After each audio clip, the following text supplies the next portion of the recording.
Oh, well, I'm glad you didn't, because you see, one of the things that you will see with Drusilla and me is how women can have different points of view and not dupe it out.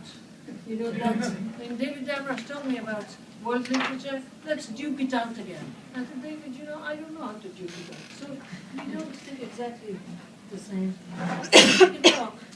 Anyway, so I presume you've introduced her name, right? So, brief, but yes.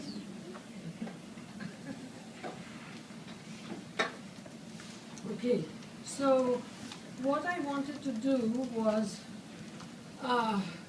first say that, you know, in the initial invitation, how long do I have? Huh? An informal conversation, so we want to open Oh, up informal conversation, kid. So, this is not how I converse informally, I must say. Let's pretend. Okay, so, in the first thing, in the first email that I got, there was mention of a critique of feminism. But then, of course, in the later requests, it was the uses and abuses of Marxism.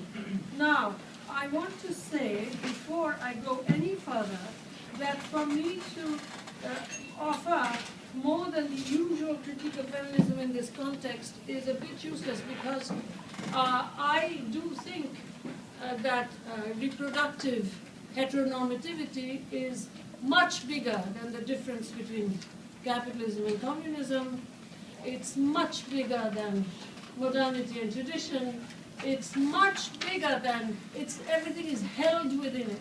I mean, even I said to Aaron, you were Aaron, I wrote an email saying that the pugilistic poster, you know, of Marxism, that's a superficial kind of feminist critique, which we launched already in the New Left feminism way in the mid-60s, right? That it still remains, I mean, and then at 7 o'clock we'll see another mano a mano between two men. This way, that's a superficial critique.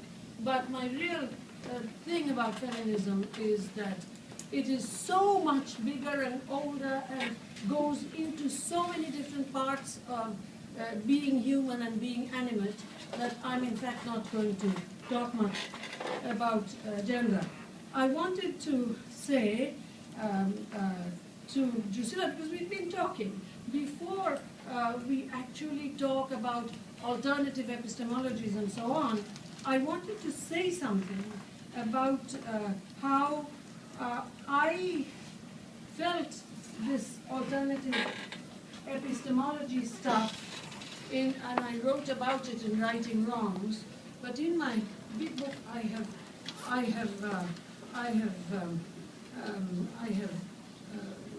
revised it, because I think at that time what it was that I was under the impression that alternative epistemologies were thriving among the Aboriginals in India. But that was only because I was in a situation where the old feudal interests, you know, the landlord and kind of feudality without feudalism, a romanticizing writer, had kept the tribal group in a kind of anthropological aspic. They did not represent what was happening in modern India at all. Once I was kicked out of there and I moved my schools to another area of the land is illiterate, I saw that I was wrong about the existence of alternative epistemologies in an unbroken way. And that you have to deny history.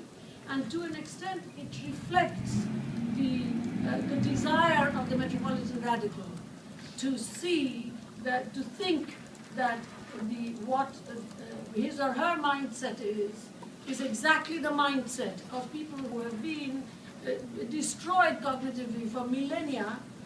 Somehow, in a very sort of Christian way, they have retained the ability to come forth with the alternative epistemology. Academics can, because they're academics, they share the same culture as we do. But and I don't think that's really where we're at. So when I was in Tribeca, I was in Utrecht. Why did I think Utrecht was Tribeca? I'm 71 years old, beginning to lose my marbles. Anyway, I was also in Tribeca. That's not the point. I was in Utrecht on the 300th anniversary of the Treaty of Utrecht. Again, this was not a group that loved post-colonial theory, etc. The rector was incredibly sweet and nice, but he had never heard of us, and he told us how wonderful the Treaty of Utrecht was, how it had really established a wonderful Europe, and so on and so forth, and he told us the ideals, etc. Now there, my friend Akil Bidrani, who should not be mistaken as someone who normally speaks for alternative epistemologies, he said, well, you know, there is such a contradiction between liberty and equality, the Enlightenment values. I wouldn't say contradiction, I would say it's a double bind, so what? There's such a contradiction, and I quote him, that we should usher them off center stage and bring in the global south, ways of thinking that are already in existence so that we can have a life without alienation. This is that desire of the metropolitan radical to think that this is preserved so that we can, in fact, deny history and just go through into a celebration of that. So, to an extent, my feeling, and this is where I'll end with my first outburst in this very informal conversation. I mean, that this is Nietzsche's description of of academic freedom. One person speaking, a whole group of people silent sitting. He also said that if their elbows move, I don't see you taking notes. Don't do that. It will become an example of Nietzsche's argument. So anyways, what I wanted to say was there, and I spoke to the people whom I've been training now for 30 years, training teachers. I told them, they don't understand English, but I told them since I went directly to Utrecht, I'm going to say in Utrecht what I have learned from you. And I said it in Bengali, of course, and then I said, I'm going to say it in English, the sentence, you won't understand, but know that that's what it means. And then I went to Utrecht. Okay, so this is what I'll read, and then we can converse. This is, among many things, this is what I said. Democracy is now equated with an operating civil structure, the functioning of a hierarchized bureaucracy, and clean elections. We have plenty of examples around the world that unrelenting state violence on the model of revenge and retaliation can coexist with so-called democracy. Revenge is indeed a kind of wild justice that proves that no retribution is just to the outlines of the tribute. It has nothing, absolutely nothing to do with the vision of social justice which builds itself on its indefinite continuation. It nests in all children's and therefore all people's capacity to use the right to intellectual labor, not just ease and speed of learning. All accountable efforts at social justice are no more and no less than the way in which we can access justice as such, if there is such a thing. So to an extent, what I've been very, I don't know that I know how to do this, but I've been absolutely given over to this task, here and there, how to use the Enlightenment.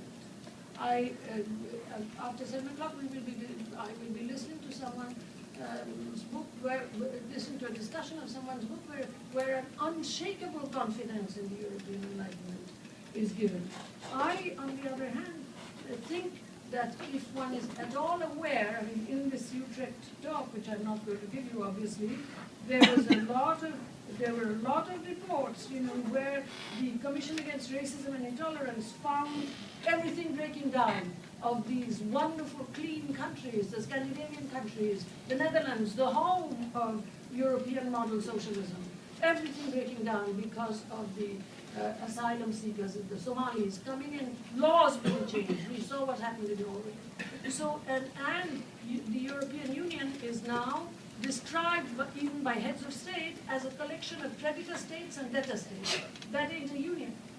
Creditor states and debtor states, right? So in that context, you can't just have an unshakable confidence in the Enlightenment.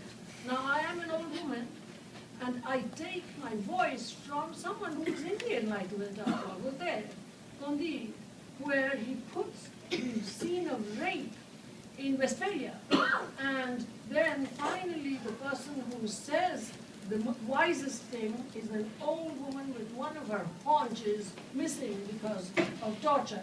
She says, you want to love this life, but you hate this life, you want to die, but I must continue to live. This is the double bind. Okay, so in that voice of these, don't please the Marxists, in that voice, I am a Marxist, in fact, but I just wanted to say that this kind of little Britain Marxism, which wants simply to have confidence in the Enlightenment, and on the other side, the idea that we are going to access alternative epistemologies, we hang out somewhere in between. Now, that's my summary of my position. I'm sorry I walked in, so I didn't know how the lines of informality had been set up. But take this as just an outburst, and after this we can be informal together. So, Drew, that's it. Okie doke. Let me back up a little bit. What I was starting to say, just starting when you walked in, is I consider... Lukács's book, where the idea of reification comes in, you see that there is not one single reference to Capital Volume 2. In fact, Marx's idea is that, and you know, Partha, I just finished reading a thing, it is true, of course, abstract labor is the weapon.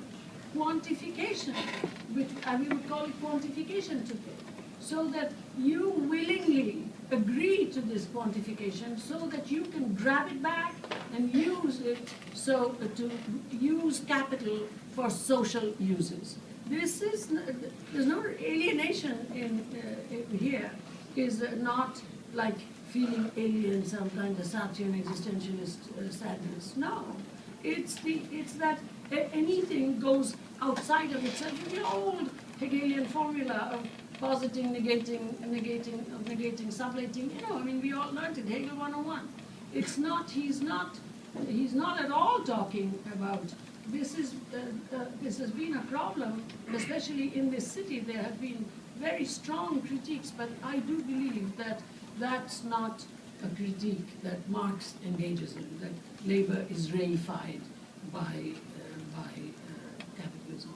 In fact, he asks the workers to recognize that they're agents of production and make this quantification their own, as it were, and then use abstract labor in order to produce. It's the only commodity that produces value, right, when it's consumed. And so then use that for socialist or socialized uses. That's the message. Now what, you're right in saying, and this has nothing to do with political psychology. It's an epistemological question. It's a historical question. It's even a very simple, rational philosophical question that, in fact, Amartya Sen and company also ask. How will we want to do this? Why should the worker want to do this? And I was reading this book that Partha will discuss later, and I saw that there was this idea that because everybody wants physical well-being, and I do think, in Partha, I think you're absolutely correct there, that in physical well-being, the pursuit of happiness is not a Marxist goal. The idea of socialism, I mean, I was quoting Theodor Shanin, is not about development, it's about justice. Theodor Shanin, whose work some of you have read, and that's why I talked about social justice before. So to an extent, this idea of the working class being the hero, and they're going to somehow want to bring in freedom to bring in a socially just world, somehow from all of the justified self-interest, which is freedom from capitalism, somehow if that has been achieved, somehow they will want it's got nothing to do with psychology. It's got something to do with the fact that we are thinking about human society. and this is not, Freire knew this, that without the pedagogy of the oppressed, when they are released from their oppression, become sub-oppressors and want to perhaps be, I mean, if you have any experience of this, then you know that you have to ask that question. How shall we go from freedom from to freedom to? How shall we know? Now there is a problem with labor as the agent in today's world, silently, okay? And I want to read a tiny bit from, again, I brought a lot of stuff because I write non-stop, that I wrote for Rethinking Marxism, okay? And nothing ever gets published because I never have time to edit them. Okay, right at the end of the piece, they asked me to write a keyword, general strike, okay? Right at the end, I wrote about Du Bois. And I said that Du Bois was trying to rethink Marxism. He's been called a race traitor for this, okay? So what he was trying to suggest in his 1935 book was trying to expand the idea of the revolutionary subject by, no psychology here, okay? Anybody who says that Du Bois, after that double consciousness book, which he wrote many years, that's a beautiful book, I'm not knocking it, but Du Bois' career, and by the way, Nkrumah told Kofi Awuno, with whom I had a very long conversation in Ghana some weeks ago. Nkrumah told Kofi Awuno that he was scared of Du Bois, but the reason why he preferred Marcus Garvey was because he was not, Nkrumah was not a communist. And you know George Padmore's book, Pan-Africanism, not communism. Eh? So you have to really think this one through, post-colonial and communism and United Africa and so on. But whatever. Du Bois was trying to expand the idea of the revolutionary subject by pointing out that when a labor force is working in the trucks of plantation capitalism and industrial capitalism, as in the 19th century, in the American South, but because of being enslaved, is 9/10 illiterate. In other words, does not resemble Du Bois' two first chapters in that extraordinary book is the black worker and the white worker. The black worker cannot, although he is a laborer and they cannot rise to the definition of a worker that would be acceptable to Little Britain Marxism because of certain kinds of conditions, and that's what Du Bois writes. They are 9/10 illiterate and isolated on country plantations, and therefore their mass movement must materialize slowly and painfully. And Du Bois actually shows how this can be thought through the model of a general strike unless we are imprisoned by, let's say, the photograph of 1 million people marching that's on the cover of Rosa Luxemburg's little paperback mass strike. If we are imprisoned by that model, then we won't go anywhere. They can still refuse the conditions of production through the fugitive slave phenomenon and subsequently through waiting, fantastic text, this life reconstruction, waiting for a chance to join the Union Army and thus change the pro-slavery opinion of the North, fighting a war simply to save the Union into a necessary anti-slavery position. Now, why is this anti-slavery position, why does this come? Because they join the army, read Du Bois. But finally he says that so-called American democracy emerges from this because Northern capital takes the abolitionists and slowly takes abolition democracy, and democracy, that word, remember what I said about it, takes abolition democracy to show that if they wanted to defeat the Republicans in the South, defeat the Democrats in the South, Republicans were a good party, sorry, if they want to do this, then they've got to join with Northern capitalism, because only with Negro suffrage, as it was called, will capitalism be able to thrive. Fantastic explanation, and he says most people gave the explanations in terms of race, because that was indeed the ideology and thought to be scientific, but this is what was happening. So to an extent, the idea, I talked about why one can't talk I can't talk about feminism with full force because of my feeling of reproductive heteronormativity being so big. But on the other hand, we can indeed think about the United States in a different way US Marxism defining itself in terms, because the editor said, would you please explain this last paragraph a little, which is when I got stuck, I haven't gotten the time to explain it. So to an extent, I would say that these are the ways in which Marxism can be used, and if these uses are not seen, they then, in fact, the correct, definitive use can, and I'm absolutely not talking about African American culture here. Du Bois talks about that too, but in a separate paragraph, a separate chapter, calling the coming of the Lord, where he shows that before the African American group, to access a world historical argument, which is not just personal feelings and what is it? Physical well-being. They had to go to biblical discourse, just as the subaltern studies Ranajit Guha beautifully suggests in elementary aspects of peasant insurgency, that the peasant consciousness was able to move this way because the only world historical discourse available to it, where it was not just my physical well-being, was indeed religion, like Rosa Luxemburg's idea of spontaneity, world historical, speaking through the individual, that kind of stuff. So to an extent, Marxism can be used in these ways, and I believe that the abuse is when we want to keep it too clean, too correct, too much, the idea, and then too Americanized, physical well-being, and not understand that it's that idea of labor being the agent. We must support labor in every way possible. In globality, the spectralization of world trade, futures, derivatives, the fact that world trade, the GDP, 2% is left when one considers finance capital, which has nothing to do with the working class. It seems to me that romanticization of labor as the agent all around, I mean, everything still depends upon labor. That's absolutely granted.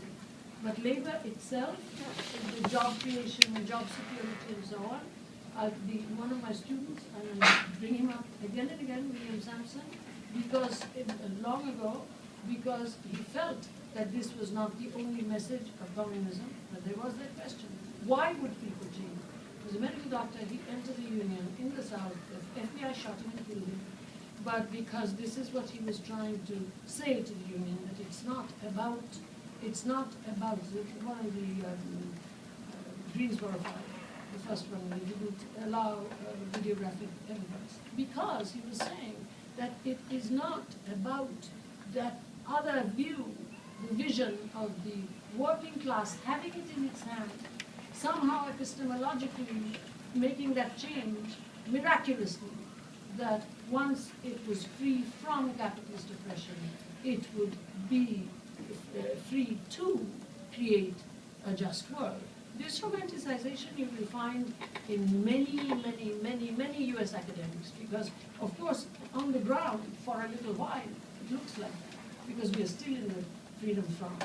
Give it a little time, and it just has to, this question has to be thought, and that's where Gramsci is, and I'm not going to go to Gramsci. Go.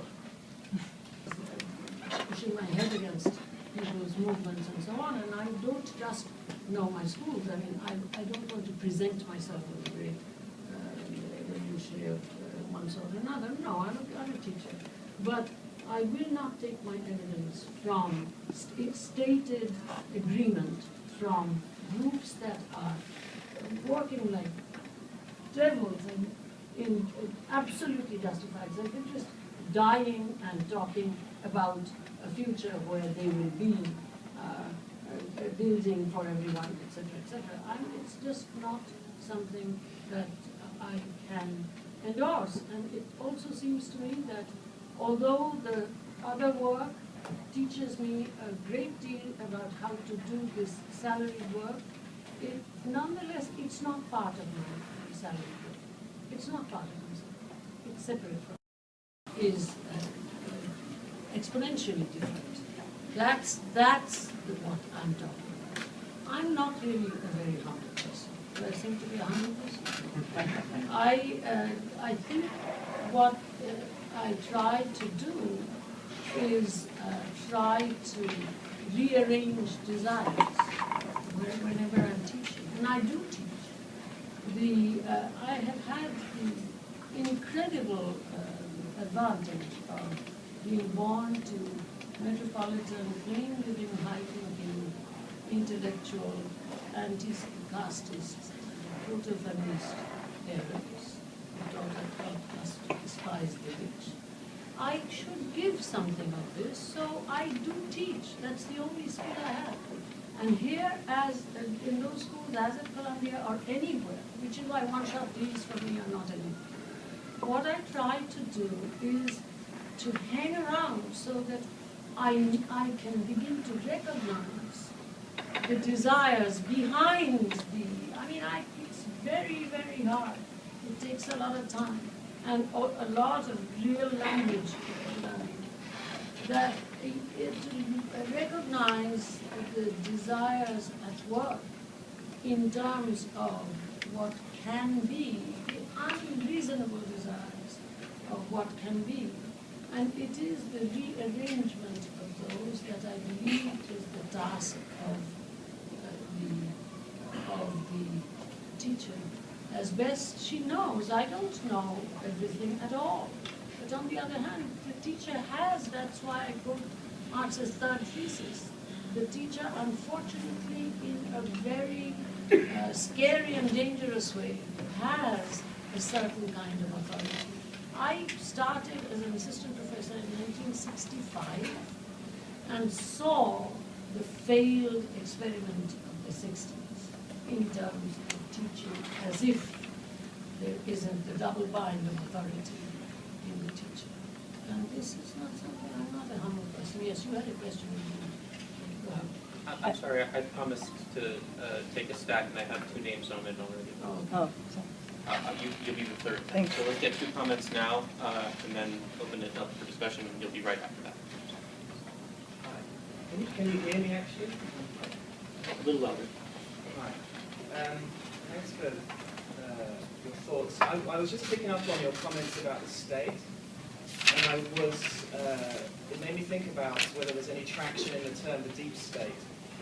And I'm thinking of how it's used in common language in Turkey, but also I start to see it in Egypt, as an attempt to name corporate or military or other forces which operate inside the state, and then operate on the state itself, on us as citizens, unelected, so in supposedly democratic frameworks. I feel like we saw it here with the neoconservatives in the United States. And I just wonder if there's any use in trying to name those sorts of conglomerations of power.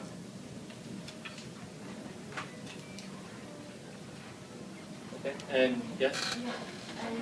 I just wanted to raise a question in terms of, let's say, the conversation, like how it is possible to create space without the form or the formality of already given models. Like, for example, today we are having like 2 presenters and we are like hearing you and we're raising questions to you, and we assume that this is the way that this is going to happen, although we can say that we are all students here, or we are all educating each other. So if we assume that we can, by being here, have the possibility of like also transforming the forms of like listening and hearing to each other, is perhaps a way to also understand the way that we can heal each other from the past or the history we create, and also if there is a possibility that we can accept without being the teacher and the student, by just acceptance. Yes? I apologize if this question is maybe outdated, and I'm going to try and bracket out the question of hope. Just to see if I can ask Professor Spivak, actually, I think you said something about how nationalist revolution is not revolution. National liberation. National liberation is not revolution. And I was hoping you could talk more about that. Maybe you both could, Priscilla too, just with respect to kind of more outdated notions of Marxism or Marxisms that conceive of national liberation as a necessary step or stage, or maybe even just put it into a contemporary context today, given the status of nationalist movements globally.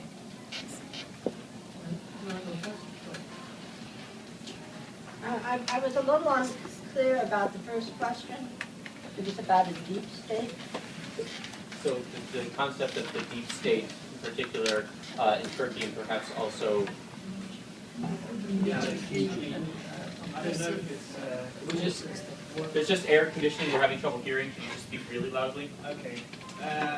So the deep state is from Turkey, Derin Devlet, and it's an attempt it's in common language, it's in common use, and it's an attempt to describe forces within supposedly democratic frameworks that operate both on the state and on the people, the citizens itself. And I'm very interested in trying to find other ways to describe some of the conditions that work on us, on our bodies and on our minds, and colonize our thoughts and our imagination. And somewhere in this deep state idea, I feel like there might be something useful. I'm still, maybe Gayatri can take the back. I don't think I'm getting the question. Okay, I think that this is working across the world in the state situation, because, of course, everybody knows this, excuse me for saying something stupid, but because since the blocks between national capitals and global capital were removed by economic restructuring, what's called neoliberalism, the state, the successful state, is managerial.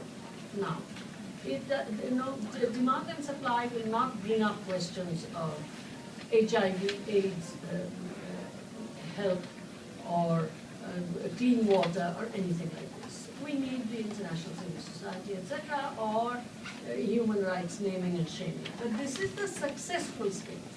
And you know that there are many, many books these days on the failed states. Now, even in the so-called successful states, in fact, what you are calling the deep state is at work, because given that the state apparatuses are now decimated by the forces of this globalization, those deep state mechanisms try to win back some kind of a monstrous kind of nationalist power. And this is particularly true in places like Egypt, and to an extent, I don't know Turkey that well, but it is true. So therefore, although this is at work all around, the concept of successful states and failed states comes in to help us here.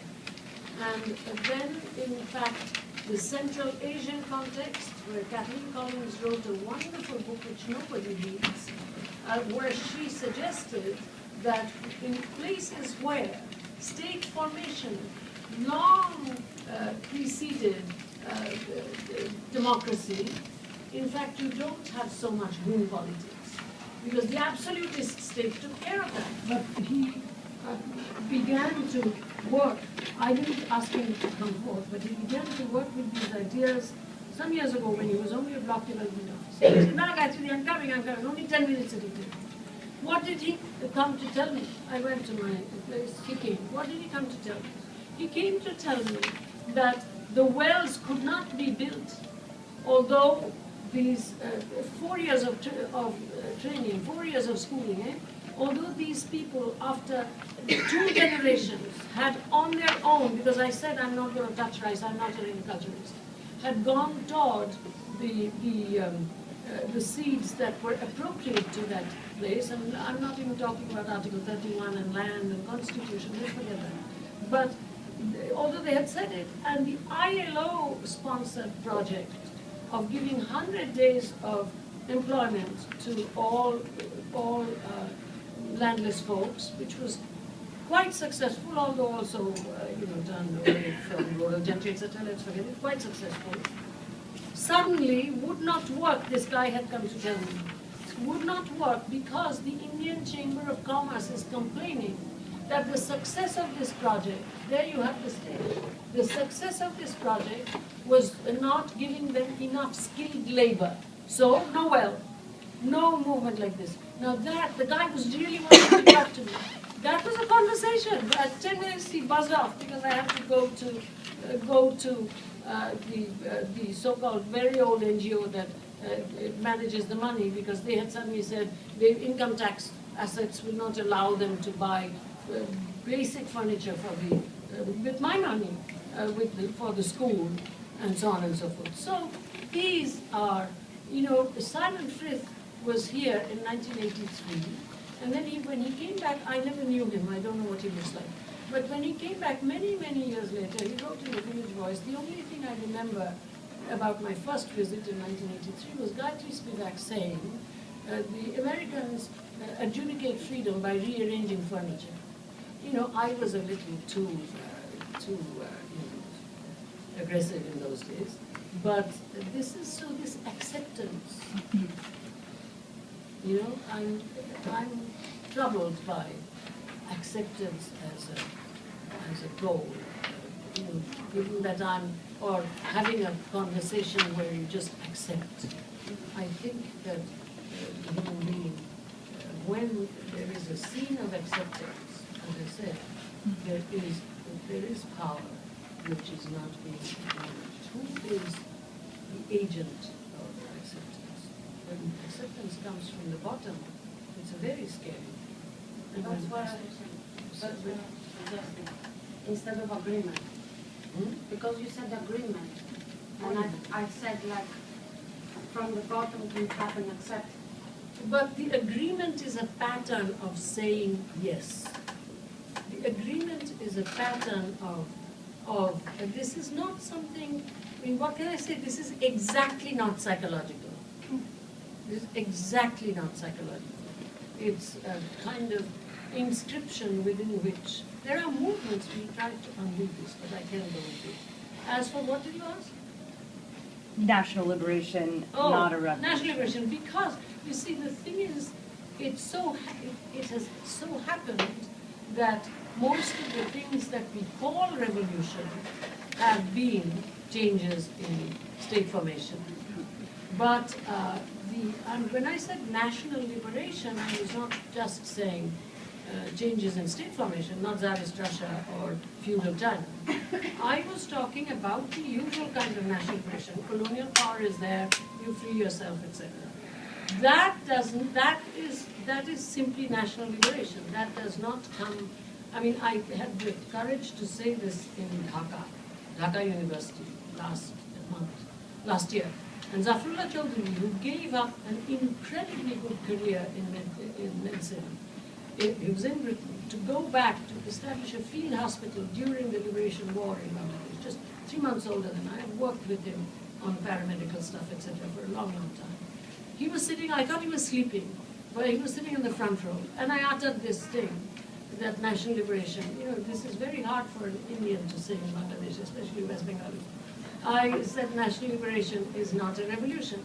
Zafar Bhai actually came from the front row and hugged me in a tight embrace and said, "My God, I congratulate you that you had the courage to say this in this crowd." So our lesson in history has not been, this is why I think Said said what he said, that national liberation necessarily, it is presented as a revolution, but that's not necessarily true. I mean, I'm going to start with, I guess, your question. One of the ways in which Marxism works, as you said, you taught Marx, volume 2, that's a very different kind of volume. Eh? So, one of the, and of course 3 is this way. So, one of the ways in which if Marxism is going to work is through abstract structures. abstract structures that can be, and I'm not talking pharmacon. Pharmacon is much more complicated. That's why I say medicine and poison, and I don't say pharmacon. Abstract structures that can be both medicine and poison, like sting. So to an extent, what you teach is how to use these abstract structures for other people. Democracy is not just autonomy. That's its biggest problem. It's also, this is where Drew put her finger on my work, supplementing Marxism. That's the biggest problem. It's ipseity as well as autonomy as well as other things. So it's therefore, let's not think about these things like practicing acceptance or using power as programs, behavioral programs. That is good. I mean, you should have good character and not be someone who like slaps people or something. You know, this is not a good thing. Of course, I've been slapped by people who love me, but that's a different thing. It's another time. But I don't mean white beaters, I mean before. So, before, white beaters, I hit them back. But I've had 3 husbands, 2 of them were. But anyway, so to go back, I mean, this was an unnecessary digression. But so in the sense of power, you know, let's not think about how we, you see, I'm Marxist enough to really believe that there is such a thing as ideological production of the subject. This is a very basic Marxist idea, a crude idea, which people have tried to rethink, Althusser, Stuart Hall, etc. It's not false consciousness. That's not what I'm talking about. But the fact that we are kept alive, for example, the world goes around with a kind of low-grade racism and sexism and classism. You may not think you're practicing it, but try. See, I can do this field work very easily because once you don't know who I am, and I'm just walking in the street, an older woman dressed in costume like this, and everyone's attitude towards me changes. It's extremely amusing. So it's amusing for me because, you know, I don't care. I'm not exercised on my own behalf. But it certainly teaches me something. I mean, so therefore, let's not talk about deliberate plans for behaving well. Let's talk about that's the power of Marxism, how to use abstract structures, how the abstract structures of a state that, you see, we are thinking now regionalism. Right? We are thinking regionalism rather than just state. How the abstract structures within it can be accessed by people who have. That's the kind of work that's not always behaving well towards everyone or having a good relationship with everyone. I'm sorry to say that this is not, that I'm not against good behavior. I think that's a very good thing.